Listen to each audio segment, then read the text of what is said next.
Java প্রোগ্রামিংয়ের এই সিরিজে আমরা আজকে জানব কেন জাভাকে প্ল্যাটফর্ম ইন্ডিপেন্ডেন্ট বলা হয়। সবার আগেই আমরা জানব প্ল্যাটফর্ম মানে কি।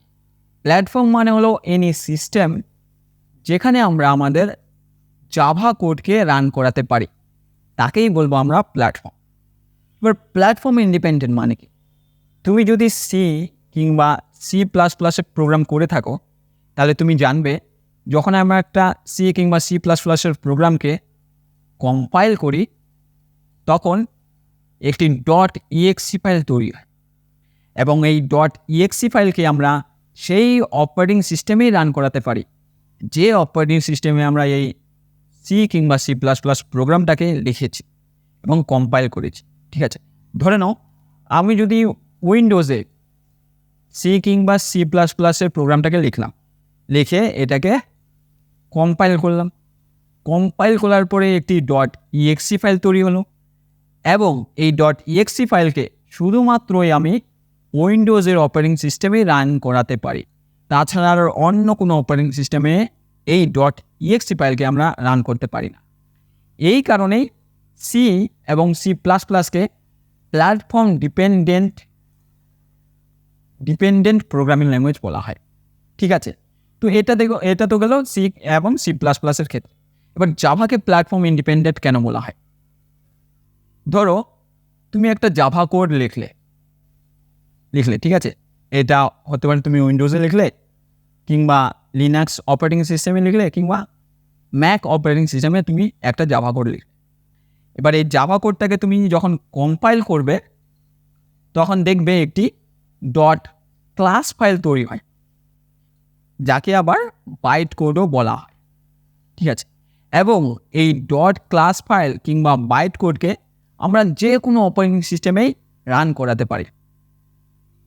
আমি কি বলতে চাচ্ছি, তুমি যদি উইন্ডোজে লেখো একটি জাভা কোড এবং কম্পাইল করো তাহলে যে ক্লাস ফাইলটা তৈরি হবে এই ক্লাস ফাইলকে তুমি উইন্ডোজ ছাড়াও লিনাক্স আছে, ম্যাক অপারেটিং সিস্টেম আছে, এনি অপারেটিং সিস্টেমে তুমি এই ক্লাস ফাইলকে রান করাতে পারো।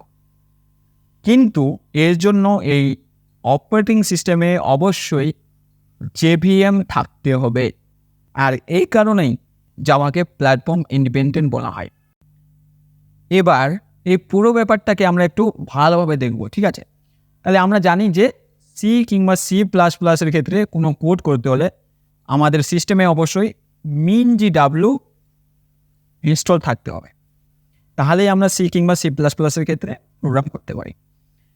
একইভাবে জাভাতে কোনো কোড করতে হলে আমাদের সিস্টেমে অবশ্যই JDK ইনস্টল থাকতে হবে। এবার JDK মানে কি? JDK মানে হলো জাভা ডেভেলপমেন্ট কিট, কিন্তু এই JDK আবার হলো আমাদের প্ল্যাটফর্ম ডিপেন্ডেন্ট।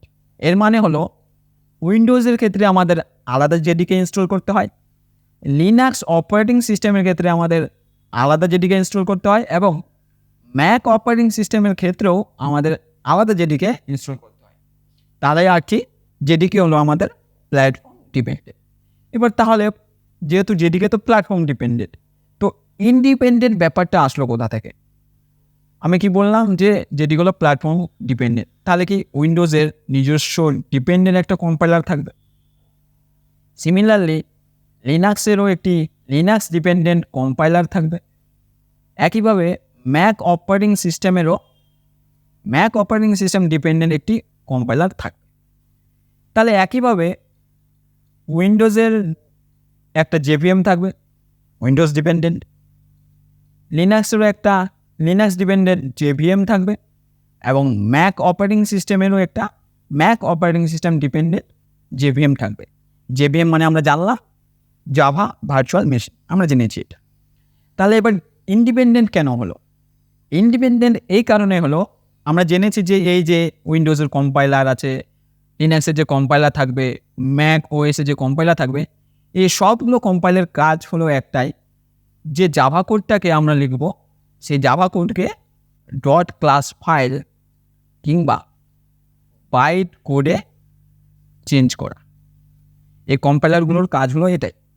এবার এই যে ক্লাস ফাইল কিংবা বাইট কোডটা থাকবে, যখন আমরা উইন্ডোজে এইটাকে রান করব, তখন উইন্ডোজে জেভিএম কী করবে, এই ডট ক্লাস ফাইল কিংবা বাইট কোডটাকে উইন্ডোজের ক্ষেত্রে রান করে দেবে আমাদেরকে। সিমিলারলি লিনাক্সের ক্ষেত্রে লিনাক্সে রান করে দেবে, এবং ম্যাক ওএসের জেভিএম আমাদের ম্যাকের ক্ষেত্রে রান করে দেবে। তাহলে কি আমরা এটা বুঝলাম যে কম্পাইলারগুলো হলো আমাদের প্ল্যাটফর্ম ডিপেন্ডেন্ট। কম্পাইলারগুলো হলো কি প্ল্যাটফর্ম ডিপেন্ডেন্ট। সিমিলারলি জেভিএমও হলো কিন্তু প্ল্যাটফর্ম ডিপেন্ডেন্ট। একমাত্র এই যে ডট ক্লাস ফাইল কিংবা বাইট কোডটা রয়েছে, এটাই হলো আমাদের প্ল্যাটফর্ম ইন্ডিপেন্ডেন্ট। আর এই কারণেই জাভা প্ল্যাটফর্ম ইন্ডিপেন্ডেন্ট। আদারওয়াইজ যদি এই ডট ক্লাস ফাইল কিংবা বাইট কোডটা না হতো, তাহলে কিন্তু উইন্ডোজের শুধুমাত্র উইন্ডোজেই রান করতো, লিনাক্সের জাভা কোড শুধুমাত্র লিনাক্সে রান করতো, এবং ম্যাক অপারেটিং সিস্টেমের জাভা কোড শুধুমাত্র ম্যাক অপারেটিং সিস্টেমে রান করতো। তাহলে সি কিংবা C++-এর মতোই প্ল্যাটফর্ম ডিপেন্ডেন্ট হয়ে যেত আমাদের জাভা প্রোগ্রাম। কিন্তু যেহেতু এটা ডট ক্লাস ফাইল কিংবা বাইট কোডে চেঞ্জ হয়, এই কারণেই কিন্তু জাভা প্ল্যাটফর্ম ইন্ডিপেন্ডেন্ট হয়। তাহলে কেউ যদি জিজ্ঞেস করে জাভা যে আছে কম্পাইলার কি প্ল্যাটফর্ম ইন্ডিপেন্ডেন্ট, না, কম্পাইলার প্ল্যাটফর্ম ডিপেন্ডেন্ট। সিমিলারলি জেভিএমও প্ল্যাটফর্ম ডিপেন্ডেন্ট। শুধুমাত্র ডট ক্লাস ফাইল কিংবা এই বাইট কোডটা এটাই হলো প্ল্যাটফর্ম ইন্ডিপেন্ডেন্ট। এই কারণেই জাভাকে প্ল্যাটফর্ম ইন্ডিপেন্ডেন্ট বলা হয়। আর এই প্ল্যাটফর্ম ইন্ডিপেন্ডেন্ট ফিচারের কারণেই কিন্তু জাভাকে ওয়ারা প্রোগ্রামিং ল্যাঙ্গুয়েজও বলা হয়। এবার ওয়ারা মানে কি? ওয়ারা মানে হলো রাইট ওয়ান্স, রান এনিওয়্যার। একবার জাভা কোডটাকে লিখে নাও আর যে কোনো অপারেটিং সিস্টেমে সে কোডটাকে রান করো। তো এই ছিল আজকে আমাদের বিষয়। আশা করি বোঝা গেছে কেন জাভাকে প্ল্যাটফর্ম ইন্ডিপেন্ডেন্ট বলা হয়। যদি ভালো লাগে অবশ্যই লাইক, শেয়ার, কমেন্ট, সাবস্ক্রাইব। ঠিক আছে তাহলে।